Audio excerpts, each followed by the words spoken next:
आज वही बैल बोला राजा परीक्षित से कि एक बात बताओ, ब्राह्मणों की बात करें, ब्राह्मण कहते हैं कि जो व्यक्ति जैसा कर्म करता है उसके आधार पर व्यक्ति को फल मिलता है। कोई किसी को सुख नहीं देता, कोई किसी को दुख नहीं देता है।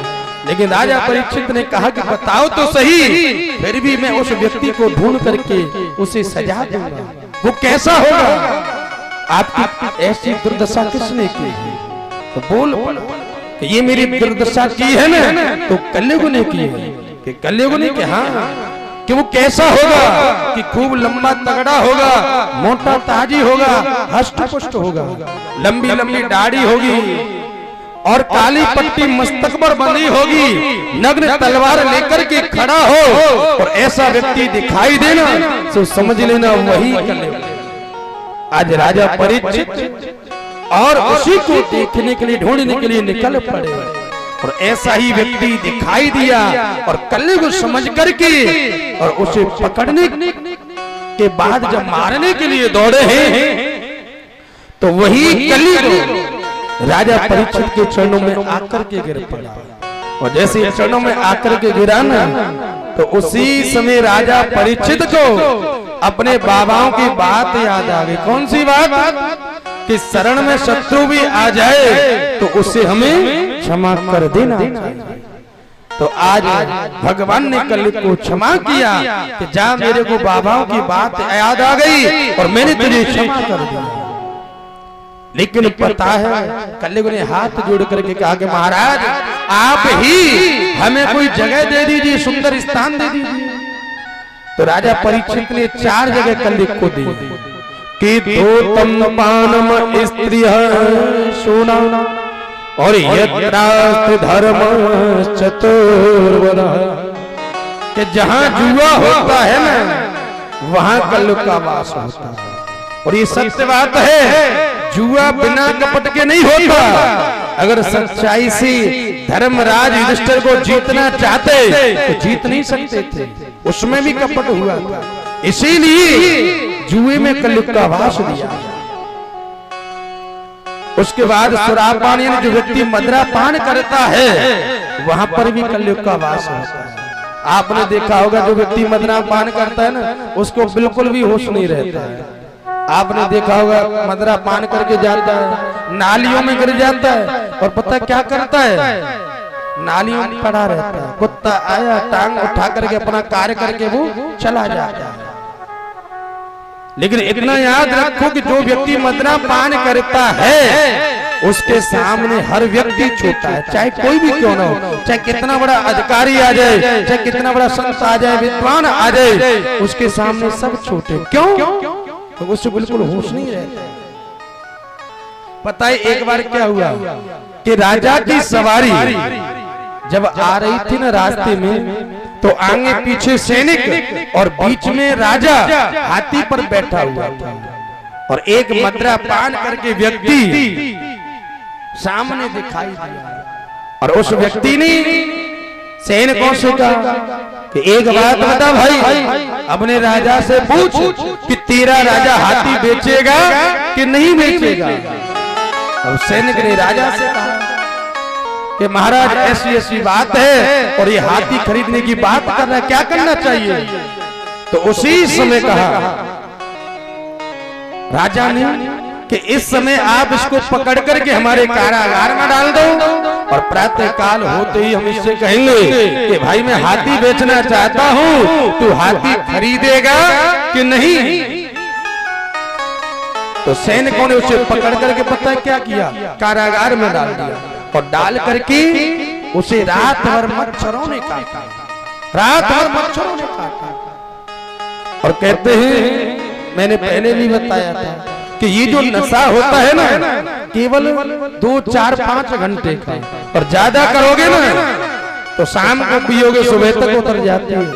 ये सत्य बात है, किसी कवि ने वर्णन किया है कि जाम पर जाम पीने से क्या फायदा, कि जाम पर जाम पीने से क्या फायदा, और रात गुजरी सुबह तक उतर जाती है, और कृष्ण गाथा के दो जाम पी ले तो उम्र सारी नशे में गुजर जाती है। कि एक बार परमात्मा के नाम का नशा जीवन में उतार करके देखो तो सही, केवल व्यक्ति उसी नशे में डूबा रहेगा। ये नशा उतरने वाला नहीं, और वो नशा उतर भी जाएगा। तो पता है शाम को यानी रात्रि में जो पान किया सुबह तक उतर गई उसकी, रात भर मच्छरों ने काटा। और राजा ने सैनिकों से कहा उसे बाहर लेकर के आओ, और उस व्यक्ति को बाहर लेकर के आए और उससे कहा राजा ने कि भाई मैं हाथी बेचना चाहता हूँ, तू खरीदेगा कि नहीं खरीदेगा? तो उसने हाथ जोड़ करके कहा कि महाराज मेरी कहाँ औकात कि मैं आपके हाथी को खरीद लूं। जो खरीदने की बात कर रहा था ना वो तो दूसरा व्यक्ति था। रात भर रहा और सुबह चला गया। तो कहने का तात्पर्य क्या है कि जो व्यक्ति मदिरा पान करते हैं ना वहां पर भी कलयुग का वास होता है। पराई स्त्रियों का गमन होता है, वहां पर कलयुग का वास। जो दूसरे जीव जंतुओं को मार करके खाते हैं वहां पर भी कलयुग का वास है। जब ये 4 जगह दिन तो कलयुग ने हाथ जोड़ करके कहा कि महाराज आपने 4 जगह दी लेकिन चारों ही अशुद्ध और एक सुंदर सा स्थान दे देते। तो राजा परीक्षित ने कहा कि तेरे अंदर गुण है कि महाराज मेरे अंदर तो एक बहुत बड़ा गुण है। कि कौन सा? तो अब कलयुग बोल पड़ा कि कलयुग केवल नाम अघारा, कलयुग केवल नाम अघारा, कलयुग केवल, कलयुग केवल, कलयुग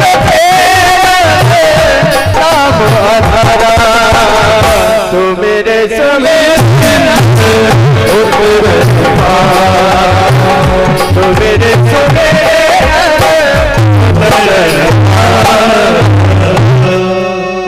कलयुग ने जब ऐसा नाम लिया कि मेरे अंदर गुण है तो उसी समय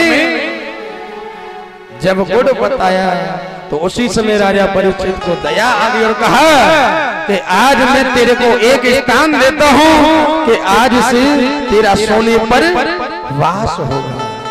और पता है अधर्म से जो कमाया हुआ सोना होता है उस पर कलयुग का वास होता है। क्यों? अधर्म से कमाओगे जो। अब आप सोचोगे कलयुग ने पता है उसी समय छोटा सा सूक्ष्म रूप धारण किया और राजा परीक्षित जिस मुकुट को पहने थे ना उसी मुकुट के ऊपर विराजमान हो गया कलयुग। क्यों? क्योंकि ये मुकुट किसी और का नहीं था। आप सोच रहे हैं पांडवों का होगा, नहीं, ये मुकुट पांडवों का नहीं था। ये मुकुट जरासंध का था और पांडव जरासंध को मार करके और उसके मुकुट को ला करके पांडवों ने अपने खजाने में उस मुकुट को जमा कर दिया। और इसीलिए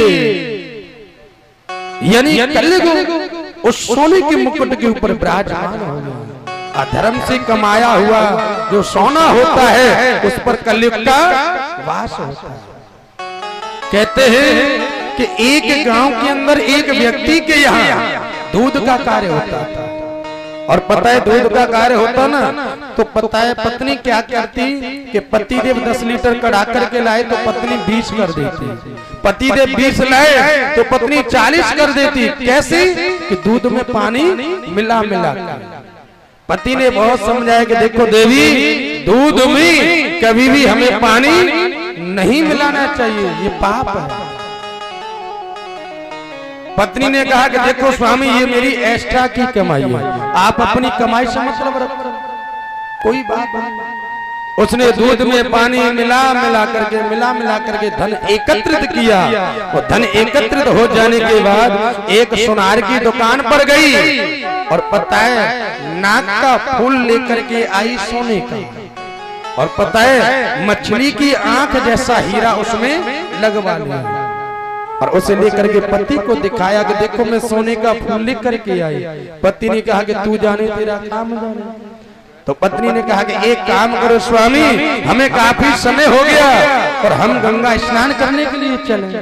तो पति और पत्नी दोनों गंगा स्नान करने के लिए गए हैं, लेकिन पत्नी उसी फूल को नाक में पहन करके गई और जैसी पहन करके गई ना, गंगा किनारे पर आकर के वस्त्रों को उतारा और पहली डुबकी जैसे ही गंगा के अंदर जाकर के लगाई है कि हर हर गंगे गोदावरी जैसे अंदर दोनों गए हैं, तो एक कछुआ देख रहा था और कछुआ की दृष्टि नाक के फूल पर गई। क्यों? क्योंकि उसमें मछली की आंख जैसा हीरा लगा हुआ था और कछुए ने क्या सोचा कि शायद ये मछली है। तो पहली डुबकी में तो पता है हर हर गंगे गोदावरी करके बाहर निकल आया और जैसी दूसरी डुबकी अंदर लगाई ने, तो कछुआ ने नाक पर अटैक कर दिया और जैसे नाक कट गई ना, वही चिल्लाने लगी कि स्वामी जी मेरी तो कट गई कि क्या कट गई बता तो सही, कि मेरी तो नाक कट गई। कि कौन सी बड़ी बात है कि पानी को माल तो पानी में, कि पानी को माल तो पानी में और नाक गई बेईमानी में। देखो देवी, तुमने दूध में पानी मिलाया था और वो तो पानी का माल पानी में चला गया और ये नाक थी ना, वो बेईमानी में चली गई। इसलिए अधर्म से कमाया हुआ सोना होता है, उस पर कलयुग का वास होता है। राजा परीक्षित की बुद्धि बिल्कुल विकसित हो गई और सिंदूर जंगल में जाकर के एक सम्यक ऋषि के आश्रम पर पहुंचे और पता है तेजस्वी संत, और वर्णन आता है बड़ी भूख लगी, प्यास लगी, खाने के लिए नहीं दिया।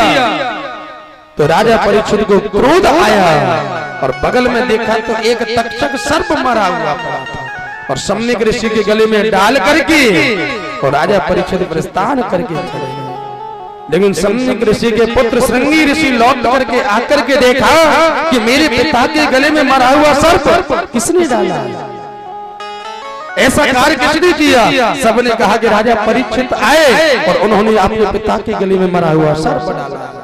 श्रृंगी ऋषि ने उसी समय कौशिकी नदी का जल लिया है और श्राप दिया कि इत लंघित मर्यादम, कि इत लंघित मर्यादम और तक्षक सप्तमे हरि और तदंक्षेति इसम कुलामारम नो चोदितो में तदवंदनम। कि जिसने भी मेरे पिता के गले में मरा हुआ सर्प डाला है, आज के 7वें दिन यही तक्षक सर्प उसे डसेगा और उसकी अकाल मृत्यु हो जाएगी। थोड़ी देर के बाद सम्यक ऋषि खड़े हुए, पता चला कि मेरे बेटे ने श्राप दे दिया है राजा को। बड़े बड़े ऋषियों को पता चली, गौरमुख ने जाकर के राजा परीक्षित को सूचना दी कि तुम्हें 7 दिन में मरने का श्राप मिला है। कोई भी निर्णय नहीं कर पाया, बड़े बड़े संत महात्मा पहुंचे लेकिन कोई निर्णय नहीं कर पाया और अंत में सुखदेव जी की समाधि टूटी और राजा परीक्षित के पास पहुंचे। राजा परीक्षित ने पूजन किया है सुखदेव जी का और जल्दी से जल्दी एक ही प्रश्न किया है कि जल्दी मरने वाले को क्या करना चाहिए। तो उसी समय कहा कि जल्दी मरने वाले को क्या करना चाहिए। तो सुखदेव जी ने कहा राजा परीक्षित से कि हे राजन, इस समय कथा का समय पूर्ण हो चुका है और कल कथा 12 से प्रारंभ होगी, तो बताऊंगा कि जल्दी मरने वाले को क्या करना चाहिए।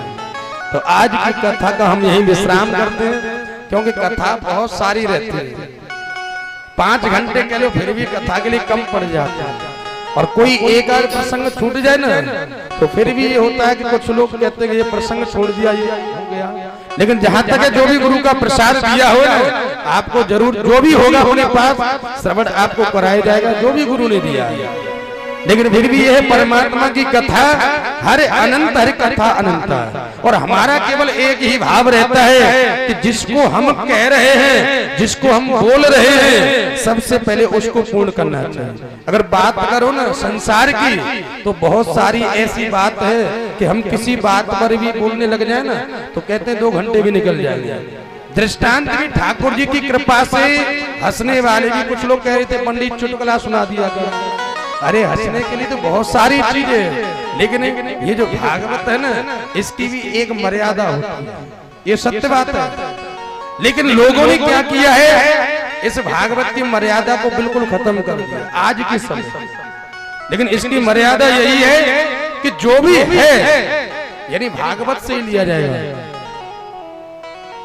गुरु कृपा से बहुत सी चीजें, लेकिन हम कहेंगे ना 9 दिन बोलेंगे ना फिर भी कम पड़ जाएगा। तो इसलिए कोई बात नहीं, जो गुरु की कृपा से दिया है उसको वितरण किया जाएगा। तो आइए चलते हैं बड़े भाव से एक भजन, और उसके बाद ठाकुर जी की आरती होगी। और ये जो भागवत चल रही है यानी लाइव चल रही है यूट्यूब चैनल पर, फेसबुक पर भी लाइव चल रही है। आदर्श कृष्ण ठाकुर जी महाराज के नाम से आप सर्च कर सकते हैं और चैनल को भी सब्सक्राइब करें। और उसके बाद जो लाइव चली इसको देख भी सकते हैं। ध्यान रखना, आदर्श कृष्ण ठाकुर जी महाराज के नाम से ये आप कभी भी खोल के देख सकते हो, कथा हो जाएगी पूर्ण। जब भी आप देख सकते हो, सुन सकते हो, आजीवन के लिए नेट पर डली रहेगी। बोली भारी प्यारी लाल की जय हो। तो आइए चलते हैं ठाकुर जी के दरबार में कहेंगे, वो संसार के लोगों से आसान किया करना, संसार के लोगों से आसान किया करना,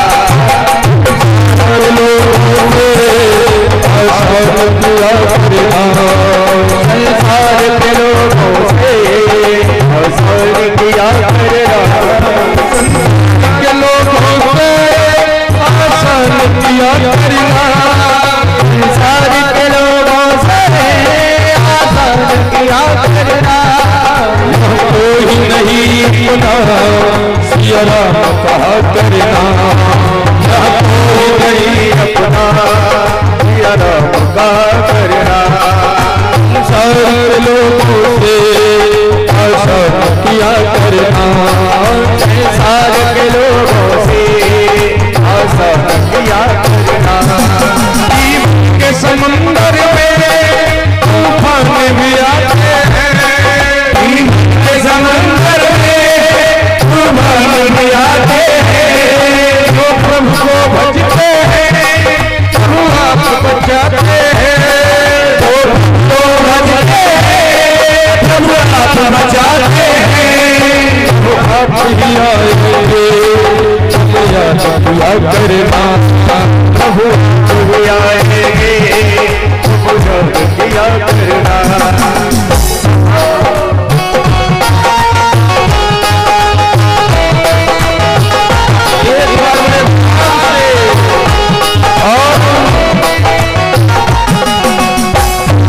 राधा नाम का गान करते हुए अपने मुखार से ध्यान रखना। एक बार राधा नाम सबका आधार है, एक राधा नाम, और कहेंगे राधा राधा राधा राधा राधा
के बिहारी लाल की जय हो।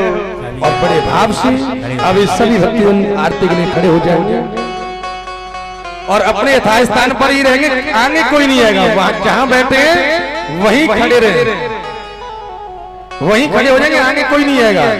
और जितने भी हमारे बच्चे बुजुर्ग भाई बंधु इधर इधर घूम रही है वो ठाकुर जी की आरती में आ जाए, आरती के दर्शन करें बड़े भाव से।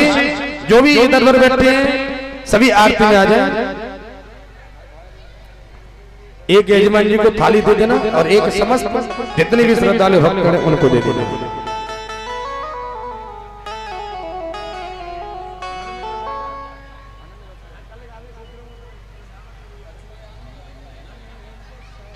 कि पाग बनो पटका बनो और बनो लाल को श्री राधा वल्लभ लाल की सखी दौड़ आरती हो। श्री राधा वल्लभ लाल की सखी दौड़ आरती हो।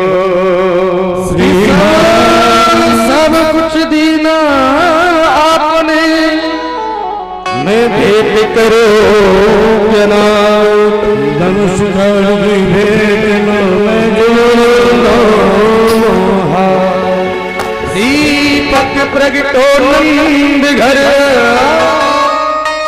और निर्मल ज्योति अपार और मोहन शोभा लेंगे जुड़ आए पवन कुमार, जुड़ आए पवन कुमार। तो आइए बड़े भाव से ठाकुर जी की आरती। मन में बसा कर तेरी मूर्ति उतारो में भगवन तेरी आरती। मन में बसा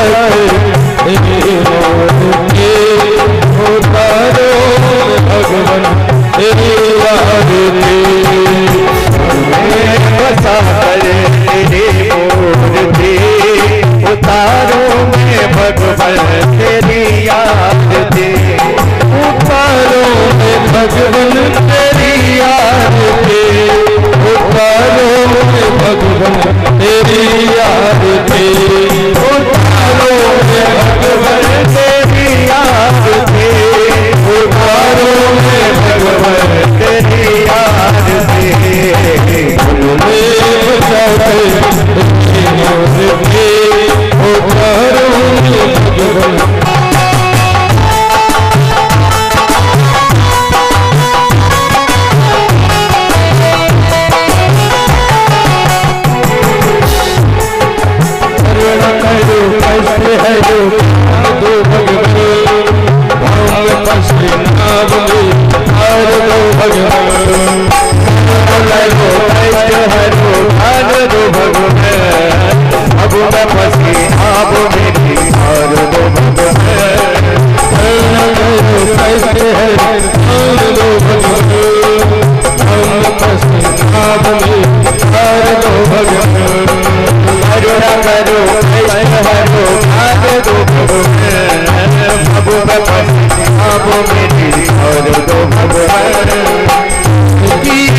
जिंदगी करते पड़े मांग तुझे नाम यही सोचता भगवान जिंदगी जब तेरे नाम कर दे अर्पण कुछ तेरा कुछ नहीं मिला कुछ तेरा कुछ नहीं मिला सीतारा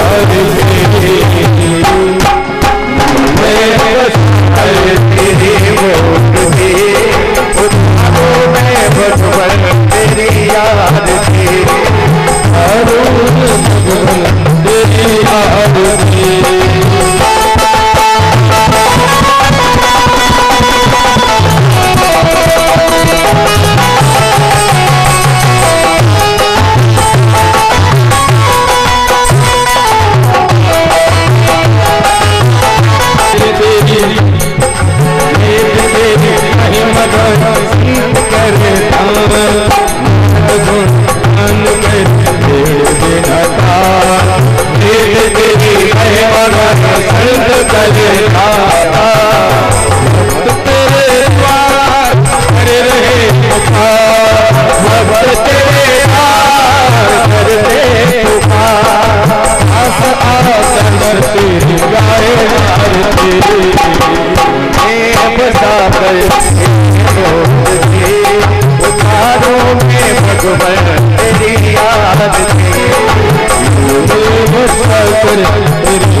शांति वनस्पतय शांति ब्रह्म शांति सर्वगुण शांति सम शांति रे ओम शांति शांति शांति।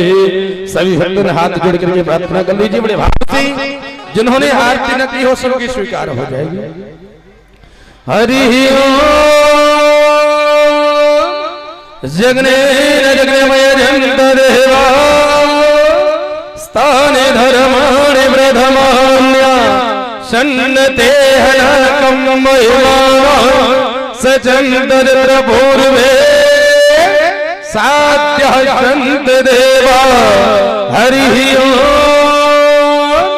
एकदन्ताय विद्महे वक्रतुण्डाय धीमहि तन्नो दया हरि नंदनंदनाय विद्महे यशोदानंदनाय धीमहि तन्नो श्री विष्णु प्रचोदयात् सेवन्तिका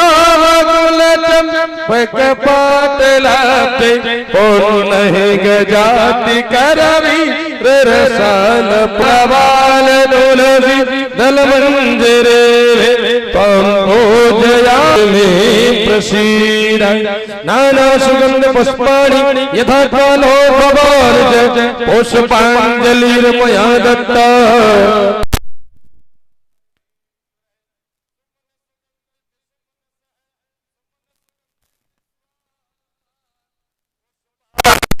अर्पित करो स्वीकार भगवान की जयकारा जोर से धर्म की धर्म की अधर्म का अधर्म का प्राणियों में विश्व का गौ हत्या